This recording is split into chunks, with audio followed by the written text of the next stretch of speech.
Guys, I am going to be giving my digital presentation today, and there is a few disclaimers I wanted to give before I start. I will be doing this actually all through my phone, so I want to place the expectation that there might be a few times where you see me swipe across the screen. The reason for this is because as I'm discussing this, I'm actually moving the presentation on my phone as I speak.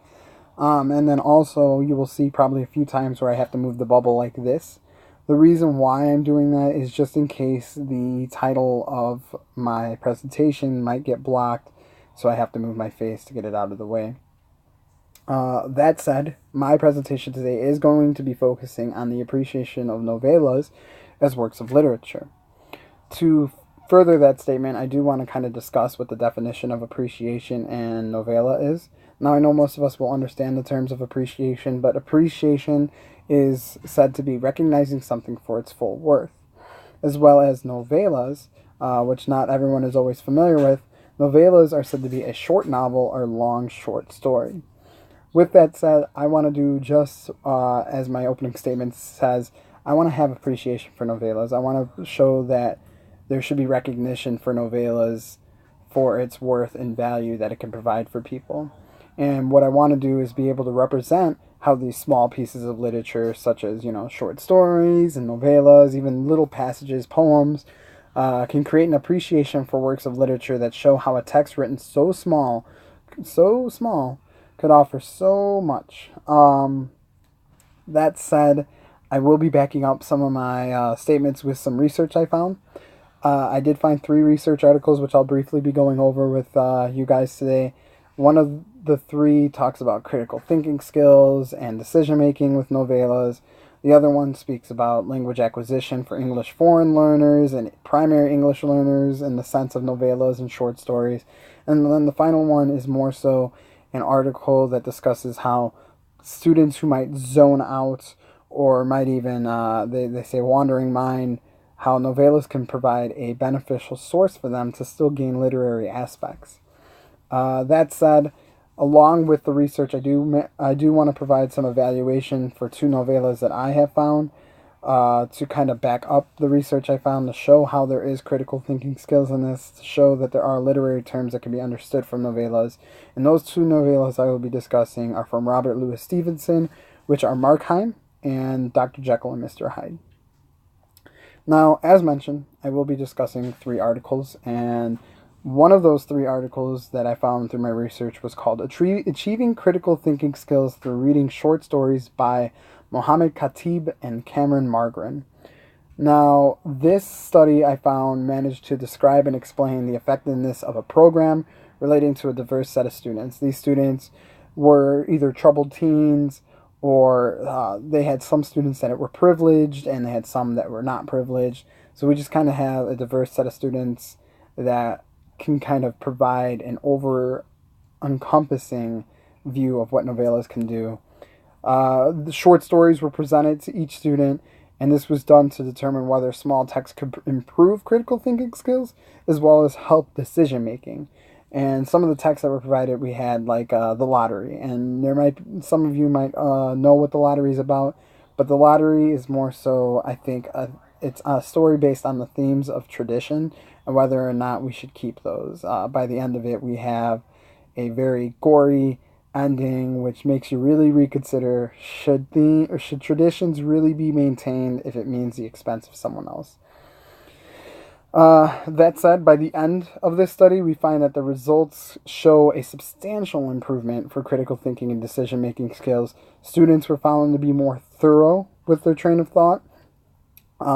Their decision making was more efficient and a lot more quicker. And I also saw that in the reading that they mentioned, even though this wasn't the scope of their research, they did mention how some of the students did gain better understanding of literary terms such as themes, symbolism, metaphors, things like that. It really managed to provide a lot for these students in this small package of text, and I thought that was really cool. The second article I found was called The Power of Short Stories, Novellas and Novels in Today's World by Sahir Al-Alami. Now, that article focused mainly on short stories and novellas, just like the other one did, but it showed that students who were English foreign learners, as well as primary English learners, found an increase in language acquisition. The study ends up concluding with how a novella should be approached as a valuable resource and a fruitful opportunity for students' personal growth. Alami mentions that with proper exposure, practice, and involvement, the students' results shall become beneficial. Some of these benefits were along the lines of them having increased vocabulary and expanded vocabulary. For the English foreign learners, they had better sentence structures. Some of the primary English learners even had better sentence structures.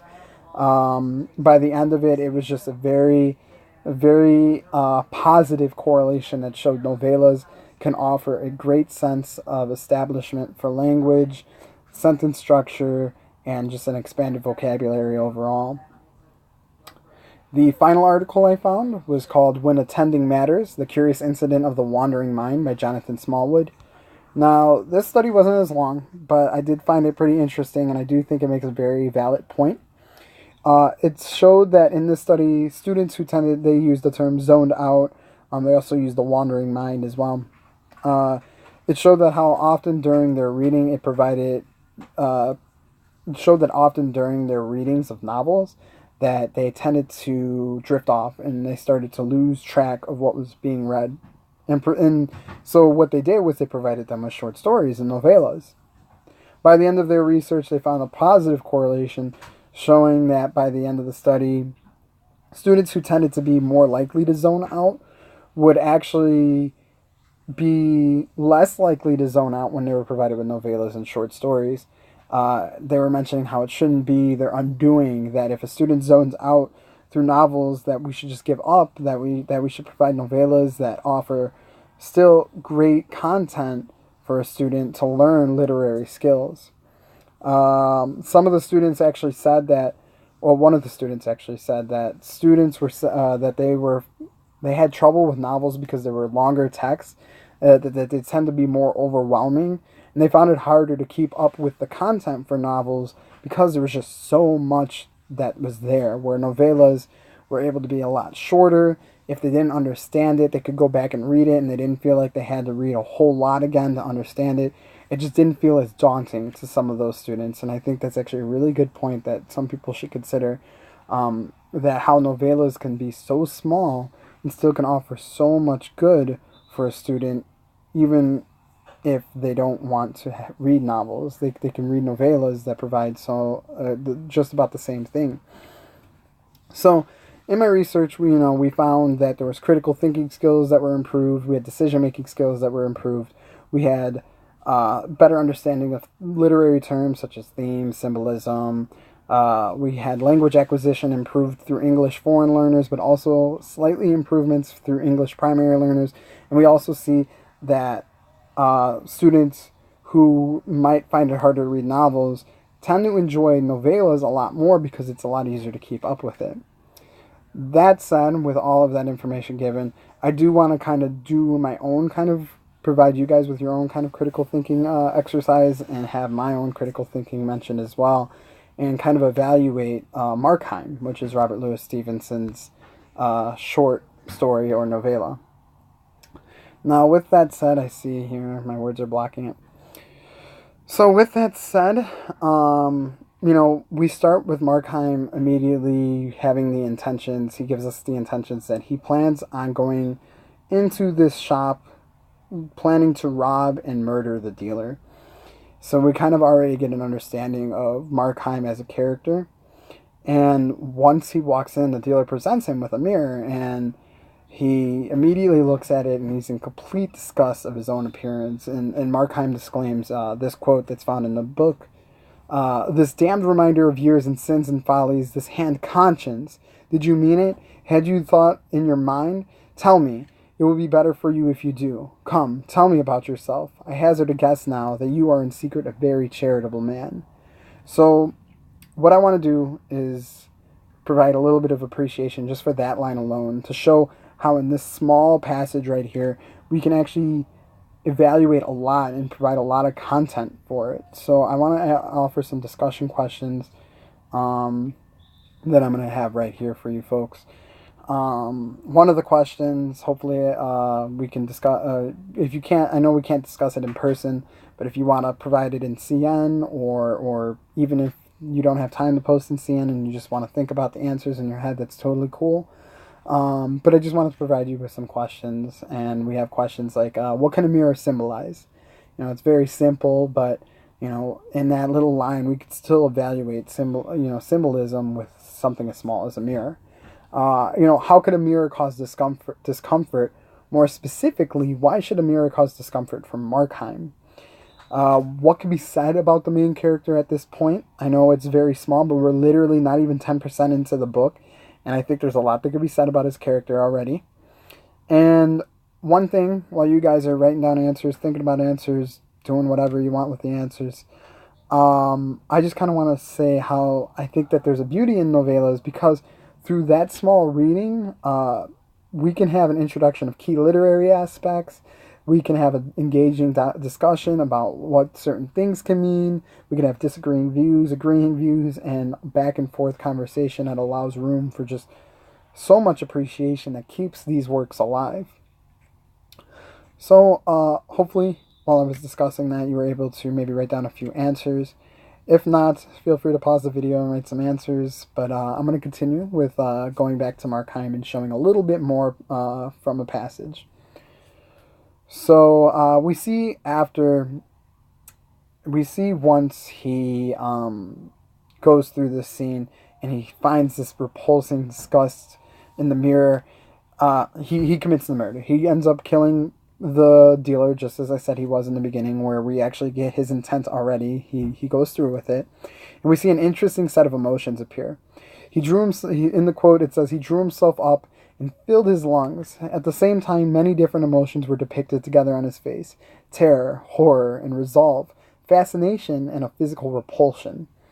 I think that there's so much that can be said about his character in that few lines right there. We see so many issues. He seems to resent himself. He seems to be happy with himself because he has resolve and fascination. But ultimately, I think he really does experience his forms of terror and horror. I think this is definitely represented for the lack of satisfaction and feeling he has towards the act. Although he does feel resolve, he doesn't feel satisfied. And we get a quote here later saying, in many rich mirrors, some of home design, some from Venice or Amsterdam, he saw his face, repeated and repeated, as if it were an army of spies. His own eyes met and detected him, and the sound of his own steps, lightly as they fell, vexed the surrounding quiet. Again, pretty content heavy, quote there, passage. One of the things that I think is really interesting with this passage is that we see that, in my opinion, I think we get to see a lot of how he feels about himself. That when he's surrounded by all these mirrors, he sees an army of spies. He doesn't see himself. I feel like he senses a form of danger whenever he's surrounded by himself. And whenever he witnesses himself in a mirror, he doesn't find himself happy with it. He doesn't really see himself. He sees an image that scares him, that horrifies him, that disgusts him, or as mentioned above, he has a physical repulsion towards it. So I want to offer just a little bit more of my interpretation of this segment, of the two segments I offered. So what I said about the mirror was that I feel that the mirror, of course, symbolizes reflection. It symbolizes reflection in himself that shows his evil side and the inner turmoil he has with himself. That can be seen in the line where he unreasonably mentions damned reminder of years and sins and follies. I think it shows that he's had a past that he regrets. He's had a past that's filled with sins, and he does not want to be reminded of it. Whenever he looks at himself in the mirror, he doesn't see who he is right now. He sees the man who committed those sinful acts in the past. It definitely shows his tortured guilt towards that predisposition he has about his past. And in order for him to remove the guilt, what he does is he doesn't really even do self-evaluation. Instead, he goes all out to remove his guilt and commits a sinful act, which is murder towards the dealer. And the segment alone, I think there's so much that can be said in these two very small segments that can provide appreciation how a simple object like a mirror can offer so much depth. I mean, we could probably continue going on and on about, does he really feel resentment? Maybe he's satisfied. Maybe he's happy with it. In these passages, I could see where you would think that there could be maybe some satisfaction in the fact that he commits the murder.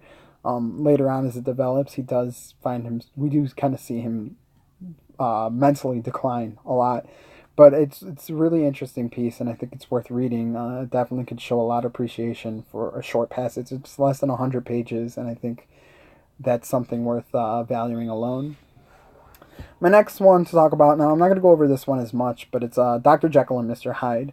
Again, this is another one by Robert Louis Stevenson. Now, maybe not everyone's read it, but it is very, I mean, a lot of people are familiar with it. We have, by day, Dr. Jekyll, the guy who's doing well, and then we have Mr. Hyde by night, who is committing sinful acts and doing nothing but miserable deeds. To me, I found that when I read this, I found that there was the internal torture and demands of good versus evil. We get to see him have a struggle within himself a lot because of how society oppresses him. We see that, again, another item like how there was the mirror in Markheim, we see now that there's a concoction created, which is an object as well, created to turn Dr. Jekyll into a guiltless monster. I'll kind of ask a few questions on that, but I'd like, why would he want to do that? And I think there's a lot of answers as to why he would.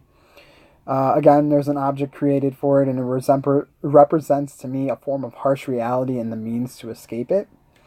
And again, I would just like to slightly discuss it. Now, again, I'm sorry if you haven't read it, but I think these are just, even if you don't have the answers, I think these are just good questions that can show how there can be a discussion on this small reading alone. Last time I read it, I believe it was 76 pages. So again, almost 75 pages. It's not that long. Some of the questions I ask are, why does he have to become a monster to commit the deeds of his id? Are our own morals what keeps us from committing dubious acts, or is it society? Why does an object in both Markheim and Dr. Jekyll and Mr. Hyde need to be used to commit sinful acts? And are there any thoughts on the name Mr. Hyde? So, again, if you don't have any answers, that's totally fine. If you do have answers, feel free to write them down, put them in CN, do whatever you feel necessary. I will give an answer to one of these. I do think the reason why he chooses to become a monster is to get away from that oppression of society. A lot of what was written shows an oppressed person in the Victorian London era that when he becomes the monster, as mentioned above, he becomes guiltless, and he doesn't have to feel bad for wanting to commit these acts that he truly desires. Although it is murder, I think it's a really interesting insight of the Victorian London man or Victorian London person during that time. So hopefully you got a chance to write those answers down. I'm going to continue and just show a little bit of further appreciation. Now I'm going to be giving the definition of literature. Literature is defined by the Oxford Dictionary as written works, especially those considered of superior or lasting artistic merit.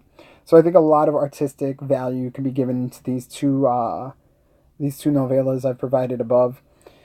I think that part of what makes it so artistic is that it shows so much of struggle within the human being that these themes that you could find in these stories could still be relatable to people today.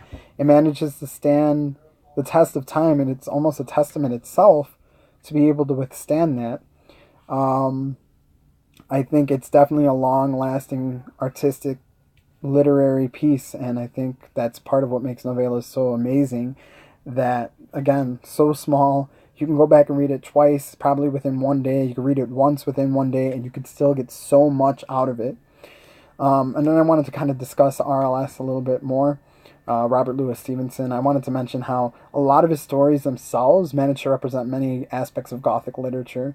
We have a lot, as you could probably see with the two above.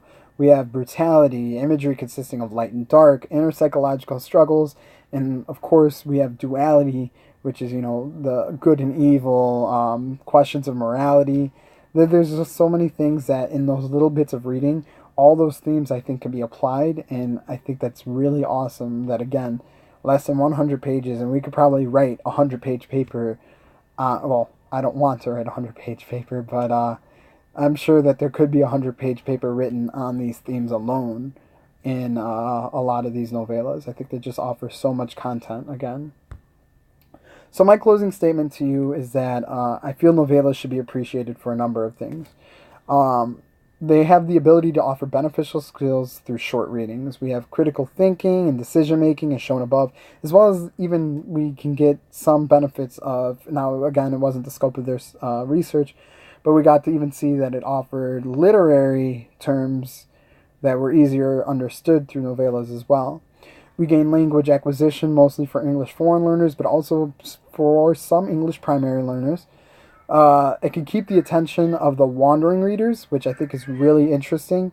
I think some things that make reading so hard is that that sometimes you can get so much of it, and to know that you don't have to read as much can be a really nice kind of convenience to have. Again, offer a quick reading that can allow students to engage in deep discussion. I know that I wasn't able to see the discussion, or if you even spoke with me, it's okay if you didn't. I don't blame you, but I think it could definitely offer some good discussion nonetheless. I definitely feel that it's not as overwhelming as a 300-page novel with small print. I think a lot of us, when we get assigned a story that's really big, we're just like, please, please let it be really big fonts at least. And when we see it's small print, we're disappointed. And I think even if a novella was provided to us and it was small print, we wouldn't find it to be so cumbersome as it would be a novel that's 300 pages and font that's like this big. And finally, I do believe that novellas should be regarded as a primary candidate for English education for the merit of achieving literary skills in short periods of time. I think they can offer beneficial skills that offer an appreciation for novellas as an art. You can get an understanding for a lot of key terms, gain language acquisition. There's just so much you can achieve through such a short amount of time, which you don't really get that much anymore, or you don't really get that much at all. There's not many things you can do in life that you can quickly go over and gain so much. And I think with novellas, that kind of contradicts that. You can actually read something so small and get so much out of it. Regardless, that was the end of my presentation. Thank you all for taking the time to watch. I apologize if it was a little long, but again, thank you for your time, guys.